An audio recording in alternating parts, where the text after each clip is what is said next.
Hello guys and السلام علیکم. میں ہوں احسان اقبال اور welcome to my YouTube channel business news daily Pakistan.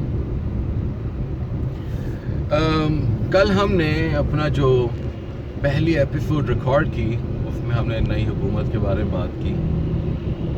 تو I do not welcome the current arrangement اور ابھی اس کو لیجیٹمیسی ملی بھی نہیں ہے. ابھی ہمیں نہیں پتا کہ پی ٹی آئی کیا کرے گی. So let's not get into this کہ کون حکومت بناتا ہے. جو بنے گی پتہ لگ ہی جائے گا, ایک نہ ایک دن تو پتہ لگ ہی جائے گا, ڈیسیشن تو ہو ہی جائے گا. بات یہاں پر یہ آ جاتی ہے کہ وہ جو نئی گورنمنٹ ہے اس کے لیے کیا کیا ایسے چیلنجز ہیں جو کہ ان کو فوری طور پہ کرنا ضروری ہے. تو ظاہری بات ہے ہم معاشی چیلنجز کی بات پہلے کر لیتے ہیں. پاکستان کو اس سال جو فائنینسنگ نیڈ ہے وہ بہت زیادہ ہے. میرے پاس ایگزیکٹ نمبر اس وقت نہیں ہے.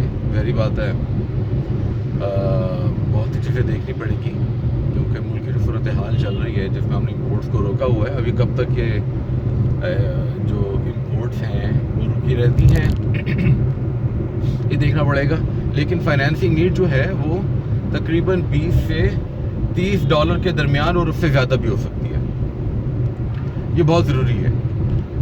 تو یہ بہت ضروری ہے کہ معاشی چیلنجز کا جو ہم ذکر کر رہے ہیں اس میں یہ فیکٹر نمبر 1 ہے کہ پیسہ کہاں سے آئے گا, فائنینسنگ نیڈز کیسے پوری ہوں گی.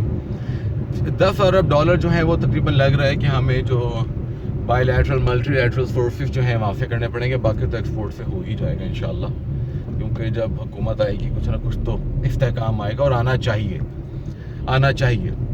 بہت ضروری ہے پاکستان کے لیے. افراتفری نہیں ہو, آئی ہوپ سو.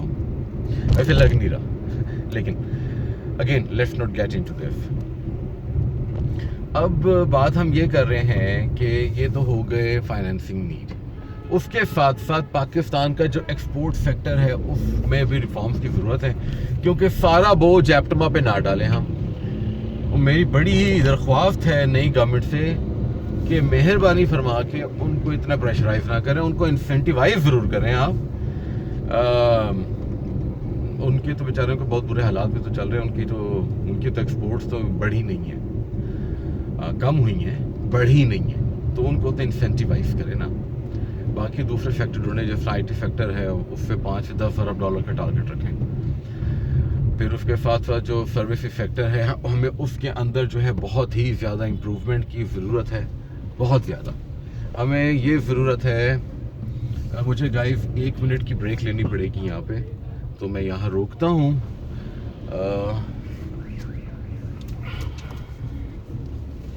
پھر میں آتا ہوں آپ کے پاس. جی گائز, ویلکم بیک.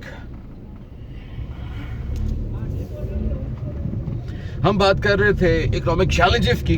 3 چیلنجز ہم نے ڈسکس کیے. جو چوتھا چیلنج بہت امپورٹنٹ ہے اس گورنمنٹ کے لیے وہ یہ ہے کہ جو انرجی کی ڈیمانڈ ہے اس کو پورا بھی کرنا ہے, اور انرجی کی جو پرائسز لوکل مارکیٹ کے لیے یا لوکل کنزیومرز کے لیے اور انڈسٹریل کنزیومرز کے لیے کیا رکھنی ہے. یہ بہت امپورٹنٹ ہے کیونکہ جس طریقے کے ساتھ طوفان آیا پچھلے 2 سال کے دوران قیمتوں میں اٹ از اب نارمل بہت زیادہ ہو گیا نا. اب تو ہمیں پتہ ہے گیس کے بل بھی بہت آئے لوگوں کے, مطلب بہت زیادہ ہیں. بجلی کا بل تو تھا ہی زیادہ, اور ابھی بجلی دیکھیں تو تقریباً $4 $5 پہلے بڑھائے ہیں, تو $9 سے $10 تو تقریباً 2 سے 3 ہفتے میں بڑھا دیے. بہت بڑا چیلنج ہے کہ کس طریقے کے ساتھ ریلیف بھی دیا جائے اور ڈیمانڈ بھی پوری کی جائے. یہ بہت امپورٹنٹ ہے. اچھا, 5واں جو چیلنج ہے وہ یہ ہے کہ جو بجٹ ڈیفیسٹ ہے نا اس کو کم سے کم رکھا جائے. یہ بہت ضروری ہے. بجٹ ڈیفیسٹ کیسے کم ہو سکتا ہے ہم اس کو تفصیل سے ڈسکس تو کریں گے ہی, مگر اصل بات یہ ہے کہ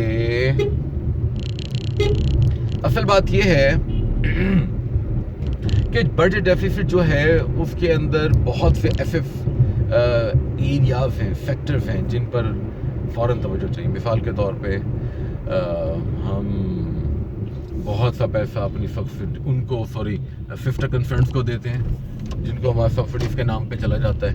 یہ بند ہونا چاہیے, یعنی کہ پرائیویٹائزیشن یہ ایک ذیلی سبجیکٹ ہو گیا بجٹ ڈیفیسٹ کو کم کرنے کا, کیونکہ وہ 1000 ارب روپے کی طرف وہ جاتی جا رہی ہے, فگر نا بڑھتی جا رہی ہے. تو یہ بہت ضروری ہے. پرائیویٹائزیشن پہ تو خیر حکومت نے کام کرنا ہی تھا, نگران نے بھی کیا, انہوں نے کیا کچھ نہیں, لیکن بات یہ کہ ادارے پروفیٹیبل کر نہیں سکے, وہ نہیں کر سکے, بالکل بھی نہیں کر سکے جو کہ ان کو کرنا چاہیے تھا. پھر اس کے بعد میرا جو خیال ہے کہ جو چھٹا فیکٹر ہے وہ دیکھنے کی جو ضرورت ہے وہ نیگوشیشنز ہیں. آئی ایم ایف کے ساتھ نیگوشیشن ہے, بہت امپورٹنٹ ہے, کیونکہ آئی ایم ایف کو ٹرسٹ نہیں رہا. اور جس طریقے کے ساتھ امریکہ نے کل اسٹیٹمنٹ دی ان کے اسٹیٹ ڈپارٹمنٹ نے,